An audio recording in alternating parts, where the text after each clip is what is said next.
Yo, when our boy Bell went yeah, and just fell down that waterfall, I know it was supposed to be like a serious moment, and like he was like, he could die in that moment. Like our boy just took a tumble from the highest ass waterfall ever. But when that moment hit, I lost it. Like I was just just like straight. I was just straight watching too, and he just went yeah. I was like. I started just like dying of laughter. All right, so we have another really great episode here.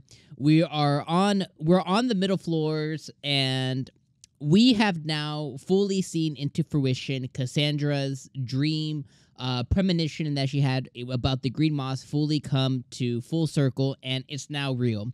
The fact is Chigusa, as well as the elf dude, I forget what his name is, and Dormal, the what is he? A dwarf? The Dormal, the dwarf party. They're all afflicted and affected by the green moss monster, which they call it a moss huge, and they're all completely afflicted. And the Bell's party essentially decided like they're gonna go after moss huge.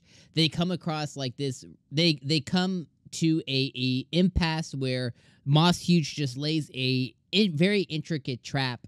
And totally, they get caught up in the trap, and that's where Bell takes his tumble, and they get separated. Now Bell is even in the lower floors, and we end the episode out with him encountering a mermaid, which I'm going to assume is a Xenos as well. Maybe she is somebody who came to the same way the Xenos did, but maybe she's not with the Xenos party, or maybe she is. I don't know yet. I guess we'll kind of find out as the episodes go on. A couple of things that I really wanted to note during this episode is we found out a lot about this specific Moss Huge, and he doesn't seem to be like the Xenos from last season, but he does seem to be very intelligent. So intelligent that he can lay traps, he can lie in waiting, he absorbs magic stones, he knows the effects of absorbing magic stones. He is very much pinpointing certain adventuring parties because he knows adventuring parties. What do they call it here? A walking magic stone buffet, which is essentially what they are. So he is very much attacking and deliberately going after adventuring parties, which is really huge. He's also gaining different abilities from magic stones, which we covered last season when the Xenos, I forget what the lizard man, I forget what his name was, but the head of the Xenos, he had talked to Bell and he was like, okay, yeah, never worry about defeating monsters because like just like you do, we absorb their magic stones, we gain additional powers. So this Moss Huge has put two and two together that by absorbing these magic stones, they're going to get more abilities and get stronger from it, as he has done.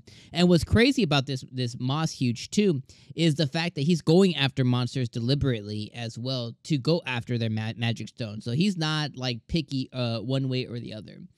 I also like how they're still calling Bell Little Rookie. A lot of you guys in the comments have told me that Bell's nickname has changed to like Bunnyfoot or Bunny Rabbit or Rabbitfoot or something like that.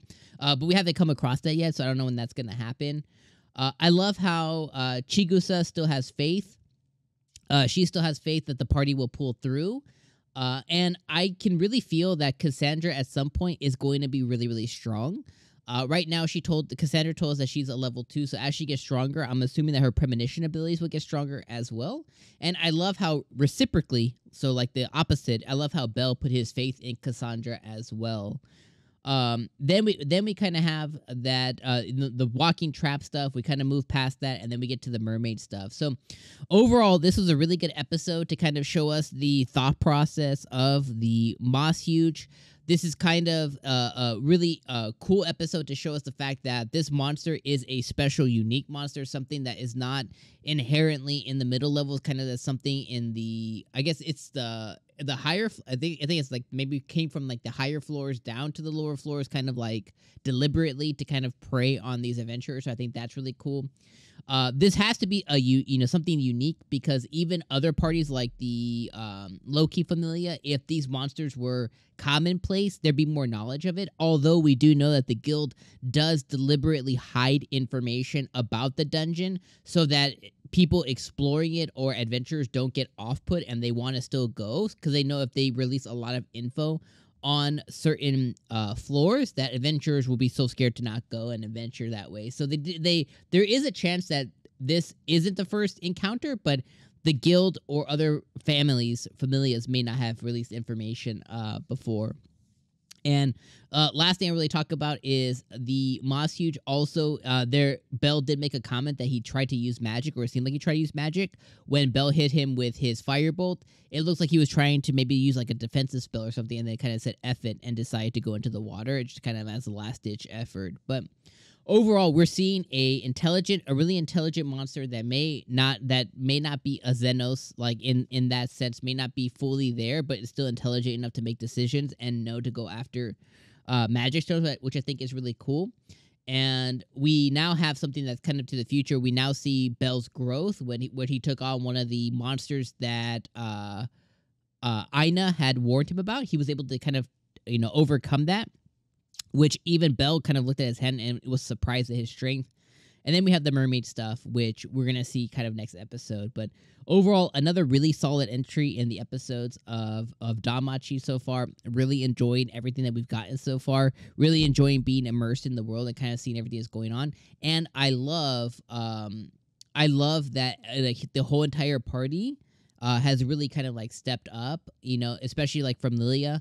Or Lily, how she's really stepped up from being a strategist, although that she's prioritizing Bell's safety and really worried about him and wants to go after him. She's kind of putting these plans together, to really overcome their objectives, which I really love being able to see her growth.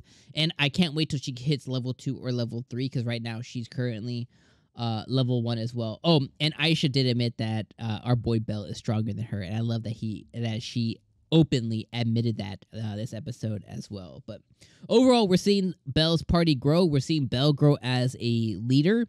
We're seeing him take over and really be that hero that everybody has tried to kind of make him out as. And we're seeing the fruits of his labor, not only with his own strength, but with his party strength, with the strength of his strategist, and kind of everything that's kind of falling in place, and with the other familia people like Cassandra and them who have come to help as well. I really love to be able to see that. So I'm going to leave you guys on those thoughts there. Let me know what you guys thought about this episode down in the comments below, and I will see you, my friends, next week. Peace.